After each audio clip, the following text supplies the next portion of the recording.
Notícia de agora pela manhã. O Vasco tentou a contratação do técnico Luiz Castro e eu vou revelar todos os detalhes. O Elias Júnior da Band São Paulo está garantindo. Ele vai para a zona do rebaixamento em 4, 5 jogos. Eu tô dizendo, você coloca o Fernando Diniz com a mentalidade do Fernando Diniz, com esse time do Vasco, 4, 5 jogos na zona do rebaixamento. O time está em Curitiba e eu vou te mostrar detalhes do hotel e dos quartos que os jogadores do Vasco estão hospedados. Lineker Biondi está viajando neste momento para Ponta Grossa. O Vasco ontem bateu o Flamengo 3-0, faz a final da Copa do Brasil Sub-17 diante do Bahia. Tem novidades na delegação do Vasco para o jogo de amanhã diante do Operário. Muita coisa boa nesse vídeo aqui. Beleza pura, povão vascaíno? Que bom ter você de volta aqui no meu canal, que a cada dia cresce graças ao seu like. Deixe o seu joinha aí, se inscreva no canal, ative as notificações. Juntos, vamos chegar à marca dos 80 mil. Eu vou rodar a vinheta e na volta, só dá Vasco!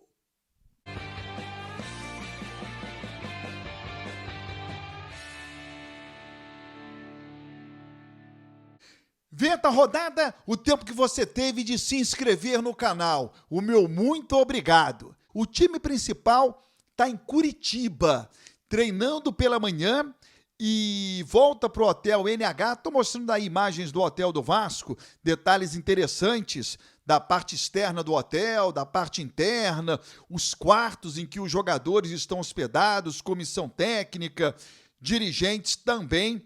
Existe uma pequena sala de musculação, não deverá ser utilizada por todos os atletas, mas alguns pontualmente poderão ir. É o Hotel NH, ele fica no centro de Curitiba, mas numa zona bem residencial, de absoluta tranquilidade. O Vasco almoça hoje no hotel, descansa, faz um lanche e embarca para Ponta Grossa, chegando na cidade por volta das 6h30, essa é a previsão. Na delegação, tem duas novidades em relação ao último jogo. As presenças de Tietê e Lucas Piton. Piton foi poupado por conta do desgaste físico, não enfrentou a equipe do Cruzeiro, e o Tietê, com problemas familiares, e agora está reintegrado e à disposição para o jogo de amanhã diante do Operário. Maurício Lemos ainda de fora por conta de uma fissura na costela, local difícil porque você não consegue engessar, então a recuperação é lenta, e o Paê, que ainda não está recuperado de uma lesão. Já eu vou falar sobre o Luiz Castro, hein? Mas antes, preste atenção no que disse o Elias Júnior da Band sobre o possível trabalho do Fernando Diniz no Vasco da Gama. Você é gestora e aí você comanda o Vasco da Gama. Você acha que coloca o Fernando Diniz? Eu acho um sonho a possibilidade do Pedrinho contratar o Fernando Diniz. Ele vai para a zona do rebaixamento em 4, 5 jogos. Eu tô dizendo, você coloca o Fernando Diniz com a mentalidade do Fernando Diniz, com a ideia de jogo do Fernando Diniz, com esse time do Vasco, 4, 5 jogos na zona do rebaixamento. E aí?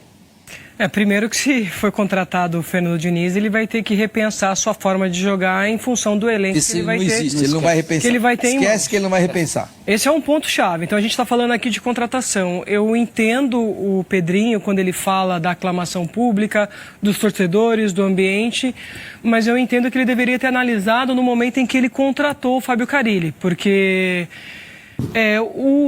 a sensação que eu tenho, e posso estar falando bobagem, quem estiver me assistindo vai falar, é que o Pedrinho imagina que ele tem um grupo e um elenco que ele não tem.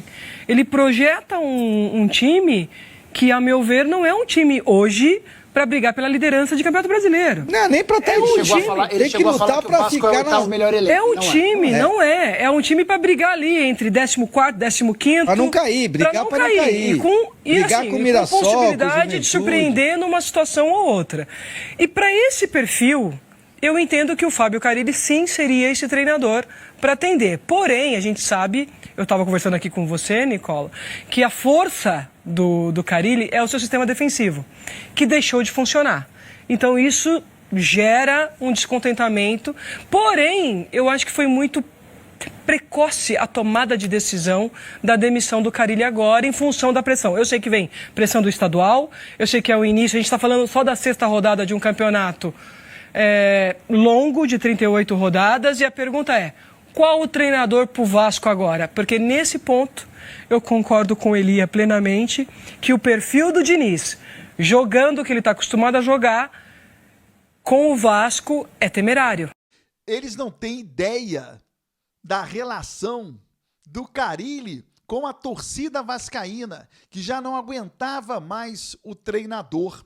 Sobre o trabalho do Fernando Diniz, ninguém pode dizer que daqui a 4 rodadas o Vasco vai estar lutando contra o rebaixamento. Nós estamos falando de um técnico que foi campeão da Libertadores da América. Ninguém consegue conquistar um título na base da sorte, não. Tem que ter competência. Chegou a uma seleção brasileira. Tem que ser competente para comandar uma seleção. Você pode dar certo ou errado, mas para chegar lá só com competência. Não pode falar que o Fernando Diniz vai comandar o Vasco e colocar o time na zona de rebaixamento. Pior, que agora passa a torcer para o comentário. O Elias Júnior passa a torcer para o Vasco ir para a zona de rebaixamento com o Fernando Diniz, para que ele possa dizer, tá vendo? Eu disse, eu avisei, bem que eu avisei, tá vendo? Essa aqui é a realidade. Sobre o Luiz Castro, a notícia é do Fábio Azevedo. Ele trouxe a informação de que o Vasco monitorou, procurou saber sobre a situação do Luiz Castro, que é a seguinte, ele tem contrato com um clube árabe, é um contrato milionário, ele foi demitido, mas ainda está sob contrato até o final de junho. Até lá, ele continua recebendo os salários do clube saudita, a não ser que ele acerte com outro clube. Ele abre mão de receber o salário milionário saudita para receber um novo salário, que precisa ser milionário também para que ele possa fazer a troca. Muito difícil combater o salário que ele recebe na Arábia Saudita, pelo menos até junho. E para ele assinar com um clube, com o Vasco, por exemplo, o salário gira em torno de 3 milhões de reais. É completamente surreal. É um salário para trabalhar na Europa ou continuar no mundo árabe. O Luiz Castro hoje é um técnico caríssimo. Não vai abrir mão do salário que ele tem na Arábia Saudita e para assinar um novo contrato é esse valor aí. Então o Vasco sequer abriu conversas, o Vasco sequer ofereceu algo ao Luiz Castro, apenas procurou saber a realidade. É essa? Opa, tô fora. Se inscreva no canal, ative as notificações e até o próximo vídeo.